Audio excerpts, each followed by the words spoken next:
Hai semua, kali ini aku pengen share resep onde-onde yang bagian luarnya kokoh, dalamnya kopong, kulitnya lembut, dan ini pastinya gak bakalan meledak kalau kalian goreng. Jadi jangan lupa simak baik-baik resepnya ya, karena kali ini aku pengen share untuk resep kulit dan juga isiannya. Yuk kita langsung aja ke cara pembuatannya. Pertama aku mau bikin untuk isiannya dulu. Di sini aku pakai kacang hijau yang udah dikupas. Untuk kacang hijaunya ini udah direndam terlebih dahulu. Di sini aku rendamnya itu kurang lebih selama 24 jam. Kemudian aku kupas sampai bersih seperti itu. Setelah itu lanjut di sini aku mau kukus dulu. Di sini kukusnya selama kurang lebih 30 menit atau disesuaikan aja sampai kacang hijaunya matang. Nah, di sini sengaja aku pakai kacang hijau yang dikupas seperti itu supaya nanti hasilnya jadi lebih cantik. Dan ini hasilnya dari kacang hijau yang sudah kita kukus selama 30 menit tadi dalam kondisi panas. Mau langsung aku chopper aja. Karena chopper aku ukurannya kecil, di sini aku choppernya dibagi menjadi 2 tahap.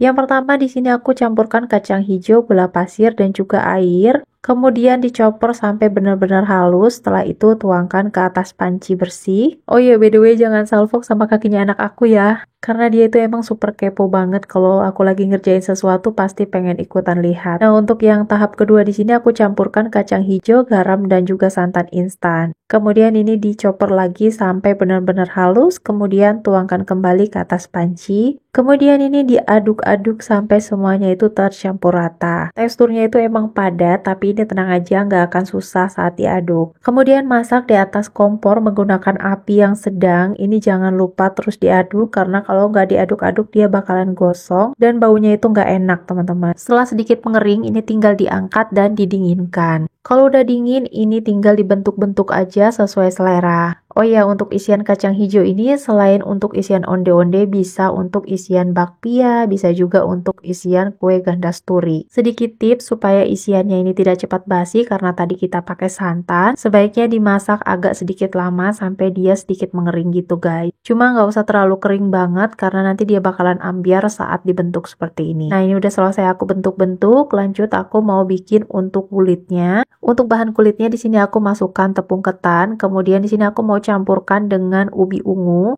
Untuk ubi ungunya ini jangan lupa dihaluskan dulu ya teman-teman. Untuk campurannya ini sebenarnya boleh pakai apa aja, boleh pakai ubi ungu, boleh pakai kentang, boleh juga pakai labu kuning. Kalau biasanya aku sih pakai kentang, cuma kebetulan di rumah lagi nggak ada.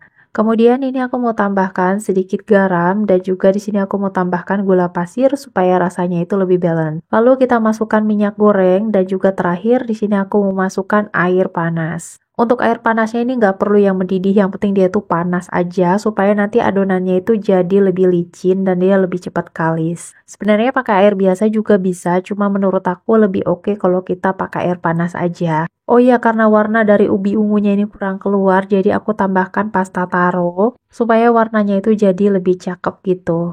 Nah, ini tinggal diaduk-aduk aja sampai semuanya itu tercampur rata. Teksturnya itu kurang lebih seperti ini, jadi dia nggak terlalu keras dan juga nggak terlalu lembek. Kalau udah ini tinggal dibulet-buletin aja seperti itu. Kalau mau bentuknya sama, boleh ditimbang. Kalau aku biasanya sih timbangnya itu sekitar 35 gram sampai dengan 40 gram. Silahkan disesuaikan aja dengan selera masing-masing.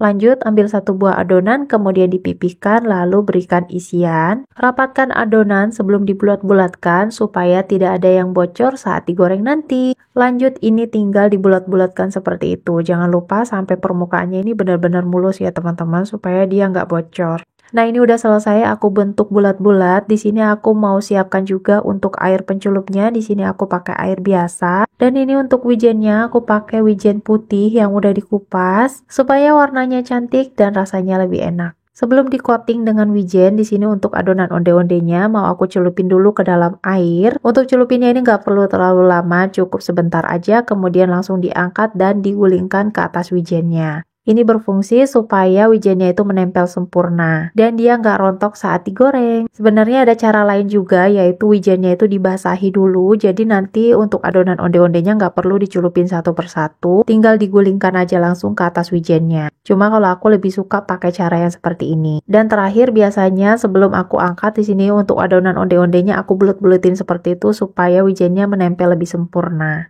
Kalau udah siap kayak gini, kita boleh langsung manasin minyak gorengnya. Untuk minyak gorengnya, usahakan pakai minyak goreng dalam jumlah yang banyak supaya onde-ondenya itu terendam sempurna. Untuk minyaknya nggak usah ditunggu sampai terlalu panas, onde-ondenya udah boleh langsung dimasukin aja. Tips dari aku supaya onde-ondenya mulus, ketika baru masuk jangan langsung diaduk, tapi tunggu dulu sampai kokoh, baru boleh diaduk-aduk perlahan. Jangan lupa saat menggoreng terus diaduk supaya matang di kedua sisinya. Untuk menggorengnya jangan lupa menggunakan api sedang aja, nggak usah pakai api terlalu besar supaya dia matang sempurna sampai di dalamnya. Dan tenang aja, ini nggak bakalan meledak karena tadi di dalam adonannya udah kita campur dengan kentang. Nah, kalau warnanya udah cakep kayak gini, tinggal diangkat dan ditiriskan.